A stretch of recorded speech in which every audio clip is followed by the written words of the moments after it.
S ವೀಕ್ಷಕರೇ, ಇಂದು ನಾವು ಬಂದಿರೋದು ಸಿ ಎನ್ ಜಿ ಬಂಕ್ ಹತ್ರ. ಕಾರಣ ನಿಮಗೆಲ್ರಿಗೂ ಗೊತ್ತೇ ಇದೆ. ಸಿ ಎನ್ ಜಿ ಬೆಲೆಯನ್ನು ಏಕಾಏಕಿ ₹3 ನಮ್ಮ ರಾಜ್ಯ ಸರ್ಕಾರ ಏರಿಸಿದೆ.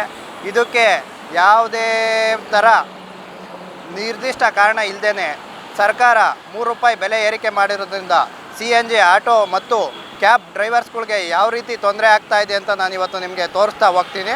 ನೋಡೋಣ ಬನ್ನಿ. ನೋಡಿ ವೀಕ್ಷಕರೇ, ಮೊದಲೇ ಎಲ್ಲ ಸಿ ಎನ್ ಜಿ ಬಂಕ್ಗಳಿಗೆ ಹೋದ್ರೂ ನೋ ಸ್ಟಾಕ್ ಅಂತ ಬೋರ್ಡ್ ಹಾಕಿರ್ತಾರೆ.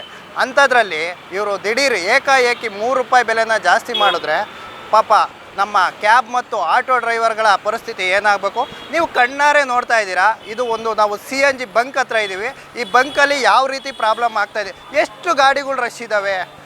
ಈ ಗಾಡಿಗಳಿಗೆಲ್ಲ ಗ್ಯಾಸ್ ಇಲ್ಲದೆ, ಈ ನಮ್ಮ ಪರ್ಸ್ನಲ್ ಯೂಸು ಗಾಡಿಗಳಾದರೆ ಒಂದು ದಿವಸ 2 ದಿವಸ ಗ್ಯಾಸ್ ಸಿಕ್ಕಿಲ್ಲ ಅಂದ್ರೂ ಮನೇಲಿ ನಿಲ್ಲಿಸ್ಬಿಟ್ಟು ಆರಾಮಾಗೆ ಬೇರೆ ಗಾಡಿಲ್ಲೋ, ಬಸ್ಸಲ್ಲೋ, ಮೆಟ್ರೋಲ್ಲೋ, ಟ್ರೈನಲ್ಲೋ ಯಾವುದ್ರಲ್ಲಾದರೂ ಒಂದರಲ್ಲಿ ಓಡಾಡ್ಬೋದು.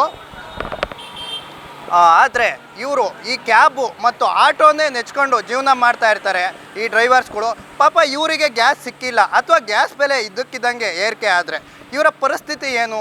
ಇವರು ಈ ಗಾಡಿಗಳನ್ನ ಓಡಿಸಿದ್ರೆ ಮಾತ್ರನೇ ಅವ್ರ ಜೀವನ, ಆಟೋ ಓಡಿಸಿದ್ರೆ ಮಾತ್ರನೇ ಅವ್ರ ಜೀವನ. ಪ್ರತಿದಿನ ಅವ್ರು ಆಟೋ ಓಡಿಸ್ಲೇಬೇಕು, ಬೇರೆ ಆಪ್ಷನ್ ಇಲ್ಲ ಅವ್ರಿಗೆ. ಇಂಥದ್ರಲ್ಲಿ ದಿಢೀರ್ನೆ ₹3 ರೇಟ್ ಜಾಸ್ತಿ ಮಾಡಿದ್ರೆ ಪಾಪ ಅವ್ರು ಎಲ್ಲಿಗೆ ಹೋಗ್ಬೇಕು, ಯಾರ ಹತ್ರ ಅವ್ರ ಕಷ್ಟಗಳನ್ನ ಕೇಳ್ಕೋಬೇಕು? ಮೊದಲೇ ಬಾಡಿಗೆ ಇಲ್ಲ ಅಂತ, ಡ್ಯೂಟಿ ಇಲ್ಲ ಅಂತ, ಓಲಾ ಊಬರ್ ಕರೆಕ್ಟಾಗಿ ದುಡ್ಡು ಕೊಡ್ತಾ ಇಲ್ಲ ನಮಗೆ ಅಂತ ತುಂಬ ಕಂಪ್ಲೇಂಟ್ ಇದೆ ಆಟೋದವ್ರದ್ದು ಮತ್ತು ಕ್ಯಾಬ್ ಅವ್ರದ್ದು.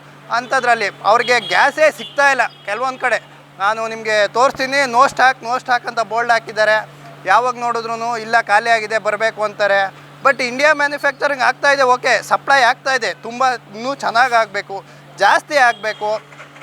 ಆಟೋದವ್ರಿಗೆ ಮತ್ತು ಕ್ಯಾಬ್ ಅವ್ರಿಗೆ ಸಿ ಎನ್ ಜಿ ಪ್ರಾಬ್ಲಮ್ ಬರಬಾರ್ದು ಅನ್ನೋದೇ ನನ್ನ ಉದ್ದೇಶ. ಆದರೆ ಇಲ್ಲಿ ಸಿಗೋದೊಂದು ಪ್ರಾಬ್ಲಮ್ ಆದರೆ ಏಕಾಏಕಿ ರೇಟ್ ಜಾಸ್ತಿ ಮಾಡಿರೋದು ತುಂಬ ಅನಾನುಕೂಲ.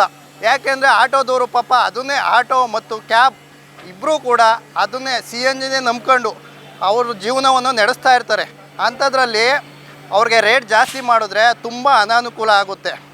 ಇದರಿಂದ ಸರ್ಕಾರ ಗಮನದಲ್ಲಿ ಇಟ್ಕೊಂಡು ಇನ್ನು ಮುಂದೆ ಆದ್ರೂ ರೇಟ್ ಜಾಸ್ತಿ ಮಾಡಬೇಕು ಅಂತಂದರೆ ಆಟೋದವರು, ಕಾರವರು, ಕ್ಯಾಬರು ಇವ್ರನ್ನೆಲ್ಲ ಗಮನದಲ್ಲಿ ಇಟ್ಕೋಬೇಕು. ಫಸ್ಟು ಗಮನದಲ್ಲಿ ಇಟ್ಕೊಂಡು ಆಮೇಲೆ ರೇಟ್ ಜಾಸ್ತಿ ಮಾಡಬೇಕು ಅಂತ ಹೇಳ್ತಾ, ಕ್ಯಾಮ್ರಾ ಪರ್ಸನ್ ಸೂರ್ಯಪ್ರಕಾಶ್ ಜೊತೆ ಮೋಹನ್ ಕುಮಾರ್, ಸಂಪೂರ್ಣ ನ್ಯೂಸ್, ಬೆಂಗಳೂರು.